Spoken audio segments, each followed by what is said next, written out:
Boston now, and it's so weird being here. I look tired. Anyway, it's so weird being here because this theater, I'm at the Wilbur Theater in Boston. It means so much to me. It's a very special theater because when I first started doing shows, live shows, I was touring around the country by myself, like figuring it out, just randomly contacting random little cabarets and comedy clubs and anything that I could find. I would just pretend I was my own manager, be like, hello, I'm the manager of Colleen Ballinger, and I was wondering if you would like to have a show of hers at your venue, whatever. Finally, one of the comedy clubs was like, do you have an agent or manager? I was like, no. And he hooked me up with my now agent. And when I met with my agent for the first time, he was like, you're gonna be doing clubs and venues that are 1,000 seats very soon. And I was like, you're insane. Because at that point I was doing like 200 seat venues. He called me one day after working with me for a few months and he was like, I got you a 1,000 seat venue. And I was like, no, you didn't. And he was like, yes, I did. It's the Wilbur Theater in Boston. And I remember thinking, there's no way I'm gonna sell that out. There's no way I'm gonna get 1,000 people to come to a show. And I sold it out and I couldn't believe it. This was like 8 years ago or something like that. Like it was a long time ago. My very first show with over 1,000 seats was either this one or the Best Buy Theater in New York City.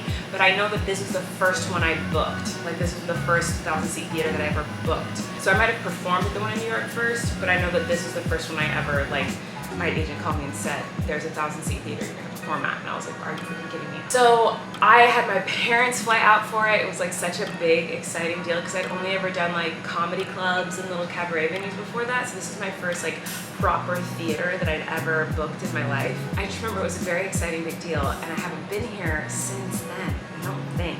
I think last time I was in Boston, I was at a different theater. And so when I walked in, I was like, oh my gosh, this is a trip. Like, I remember walking in this theater for the first time and being like, this is the biggest theater I've ever seen in my entire life. It was just so exciting. And so it's like so crazy to be back here. And there's a lot of people coming to the show who were at that show 8 years ago. And it's so weird. Like, it's so crazy how I'm still doing this and this is still part of my life. Yeah, I'm excited. So we're about to do sound check. I need to put on makeup and everything. I look terrible. Yo, I was just gonna say how pretty you look. No, you were not. I really was just sitting here thinking, this is the prettiest girl I've ever seen in my life. I really was. You were not. No, I really was. Right when you said that, I went like this. I really was thinking that. Well, you're the handsomest guy I've ever seen in my whole life. Sorry for snoring. It's okay. Eric snored all night. That's okay. That's why you're so tired. It is why I'm tired. But I let you take a nap. I was very uncomfortable. You took a nap in my lap in the van. Yeah, that was and I was nice. very uncomfortable and awake the whole time. But Sorry. I just froze. Well, last night, Eric snores often, but usually when you snore, I can like shake you awake a little bit or rub your back or rub your arm and you'll wake up and be like, oh, is there snoring? Sometimes you yell about it because you're not very, sleeping Eric is not the like sweetheart Eric you're hearing right now. It's a different person. It's not Eric, it's someone else. Someone possesses Eric when he's sleeping. That person's name. He's called me in his sleep, he's called me an asshole. He's called me crazy things in his sleep. We have to name that person. Brad. I become Brad. Bruce. I don't know. Well, we have to come up with a name. Help me come up with a name for Eric's sleeping personality. Anyway, normally I can wake up Eric and he'll wake up and get upset, but he'll fall back asleep and he'll stop snoring. Last night, I would like rub your arm, rub your head, stroke your cheek, nothing. You would snore so louder. So then I just started like shaking him like this. I would shake him and he'd just be like, I was like, come on. And so I'd have to physically roll his whole body over. Roll his whole body over. He'd look at me angry. And then I'd be like, okay, he stopped. He'd be like, I was like immediately snoring again the second after I woke him up. So I was like, oh my god. So he said he woke up this morning to me with a sound machine on 1 inch from my face, the loudest, it was like screaming in my face. And you were as far away from me. I was off the bed. I was like, couldn't have been further away from Eric. He's like, oh, I must have been snoring. So yeah. Alright, we gotta go do some sound check and do a show. Let's go, guys.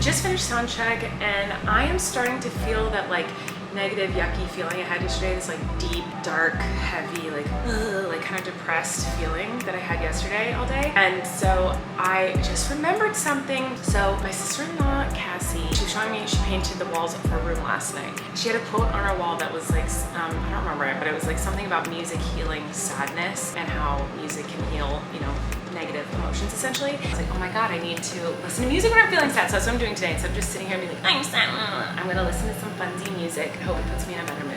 Okay guys, I didn't film anything else because I got so excited. My friend John is in town tonight and I never get to see John, so it was really, really awesome to see him. And so I just was hanging out with him, but the meet and greet was lovely. Oh, and listening to music was really helpful, helping my mood. However, I have a UTI. You know what, Eric's just laughing at how much I overshare on the internet. This morning I woke up and I was like, oh, I think that kind of hurts. What's going on? Then I was like, oh wait, this is a UTI. So that's been uncomfortable a lot of the day, and another reason why I was like, I'm not vlogging, I'm like just uncomfortable. And so that's really fun. But then I was hanging out with my friend John, and now I'm gonna do the show. The meet and greet was awesome. I got to see a lot of wonderful people that I love, and now I'm going to get dressed. Well, I am dressed, but I didn't put on my Miranda outfit. But I kind of was like, should I wear this or should I wear a dress? Because I've been doing this like black outfit with the combat boots lately. This kind of looks like I'm like a waitress. What are you talking about? Where? No, I'm just feeling like it's not it tonight. What restaurant? I don't know. I just feeling like, Outback? is this it? I don't know if it's like, Chili's? this is the top. And I don't like that I didn't have time to rhinestone the butt of this. Like that really bugs me. Like just the front is rhinestone. That annoys me a lot.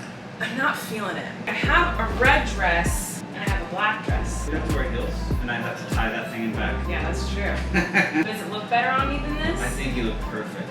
Is the red better? If you look like a waitress, I want to go to whatever restaurant that is. I should wear combat boots. I'm more comfortable in combat boots. Ugh, guys, the drama of my life. I need a stylist. I need someone to dress me in a way that like I'm comfortable in. I like the outfit, but Great. I'll just put on some combat boots. I'll be a sparkly waitress.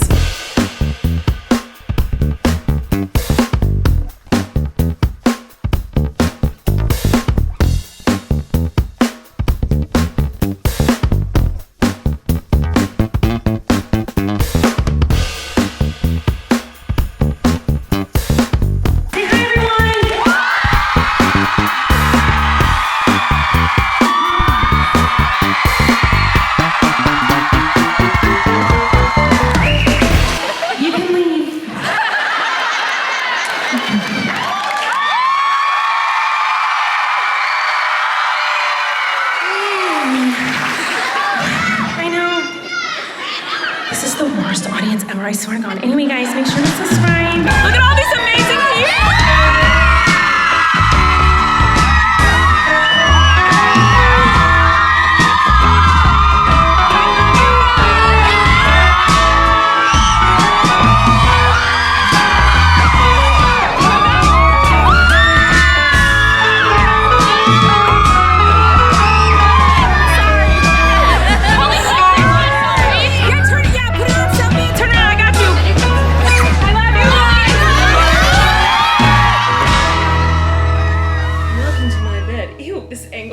Look at it. It looks like I'm wearing a diaper. We can do a better entrance to that. We do it sometime. Okay, we're gonna lean do out it. in front. Ready? Okay, go. Welcome to our bed. That was Colleen's idea. Sure. A lot of times you guys ask like, oh, what's it like to be on tour? What's your favorite city you've ever been to? Is it so amazing to see all these cool places? I'm in Boston, like one of the major cities in America, like one of the most historically interesting and beautiful cities in our country. And I didn't go outside. We drove from Connecticut to the theater. I got out of the car, went right into the stage door, into the theater, and was inside all day working, and then left the theater, said hi to people who were outside, and then got in my car and came to this hotel that looks at the airport. And that's my experience in Boston. And that's kind of how tour is usually. This isn't me complaining. I love this job. I love it. And my favorite moments on tour are just the moments I have with you guys and on stage. So I'm not complaining about it. I just don't see much of it. So how I experience new places usually is through food, because I can order foods like the classic food of whatever city it is or whatever. So we have limited options. We just have a little room service menu. But we're in Boston, so we gotta get chowder. What was that? Boston. Boston. Boston. Chowder. Is Lobster. it Boston? Is it Boston or is it Boston. Boston? Boston. No. What? Is it Boston? No, I don't. I don't know what you're doing. Beantown, baby. Boston. Boston. I don't think it's Boston, but you're probably right. I don't know. You're from the East Coast. Boston? Boston. Boston. Do you know anyone with a Boston accent? I can ask this question too. I'm watching a woman on YouTube. I was doing the stereotypical. And she said, some people say it's Boston. It's not. It's Boston. Well, that's what you hear in the movies. I've always heard People say Boston. Boston. Boston. You sound like the a newsie. Celtics, the Bruins. Do you say Boston? I gotta talk to Kat. Anyway, I can't do any accents. I'm not good at accents, but I always thought it was Boston, not Boston. We said Baston. You said Boston. Anyway, I think it's Boston. Tell me in the comments below. Talk to Kat. Like someone with a thick Boston accent. I'll call her. I think they'd say Boston. And you think they'd say Boston. So tell us what they would say. I don't know. Anyway. How about them apples? Okay. I've got to get some clam chowder. Chowder. I feel like chowder is very Boston. I love how much every time I say it, he looks at me like, ooh, like he's gonna gap. Sorry, since I'm in Boston, I gotta have some chowder. A Boston cream pie! We gotta get a Boston cream pie! Get me a burger. We gotta get a Boston cream pie! Is this so obnoxious to listen to me talk like this? Boston cream pie. Build me a burger. Boston strong steak and cheese. We're going crazy here, girl. We gotta get the chowder. Yes. I want onion rings. I want French fries. I gotta get the Boston cream pie. That's good. I like that one. That's good. A Boston chopped salad, avocado, bacon, sweet peppers, pickled onions, grilled corn, Yeah, corn. candied spice pecans, Yeah, you got it. You're on a roll. chipotle ranch dressing. Oh, that Chipotle. We're so bad at this. Okay, we're gonna order some food. I'll see you guys later.